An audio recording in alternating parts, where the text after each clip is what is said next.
જે સંવિધાનથી આજે દેશ ચલાવવાનો હોય, જે કાયદાથી આજે દેશ ચાલતો હોય, એ સંવિધાન માં અનુસૂચિ 5 આદિવાસીઓ માટે લાગુ કરવામાં આવી છે।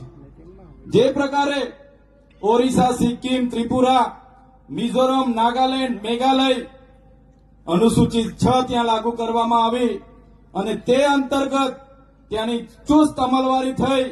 બંધારણની કલમ 371 એ અંતર્ગત નાગાલેન્ડમાં, બંધારણની કલમ 371 જી અંતર્ગત મિઝોરમમાં, બંધારણની કલમ 371 એફ અંતર્ગત સિક્કિમમાં આજે કાયદા લાગુ થયા છે।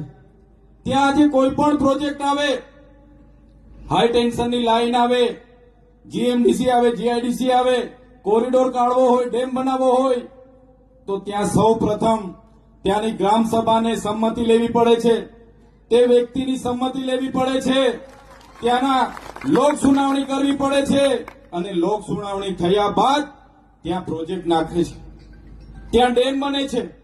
સર્વસંમતિ ના હોય તો કોઈ પણ જાતનો પ્રોજેક્ટ હોય, ચાહે 10,000 કરોડનો પ્રોજેક્ટ હોય, ચાહે 20,000 કરોડનો પ્રોજેક્ટ હોય, પણ અનુસૂચિ 6 શિડ્યુલ 6 માં ત્યાં જો ગ્રામ સભા સંમતિ નહીં આપે તો કોઈ પણ કલેક્ટર હોય, કોઈ પણ એસપી હોય, કોઈ પણ સરકાર હોય, એની પોલીસની ત્યાં કોઈ પાવર ચાલતો નથી, ગ્રામ સભાનો પાવર ચાલે છે।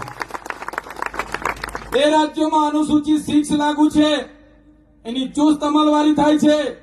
ત્યાં દેશના રાષ્ટ્રપતિએ પણ સભા કરવી હોય, દેશના વડાપ્રધાને સભા કરવી હોય, રાજ્યના મુખ્યમંત્રીએ સભા કરવી હોય, કલેક્ટરે ગામમાં ઘૂસવું હોય તો એ ગામ સભાની પરવાનગી લેવી પડે છે, પછી એ લોકો સભા કરી શકે છે અને પ્રવેશ કરી શકે છે।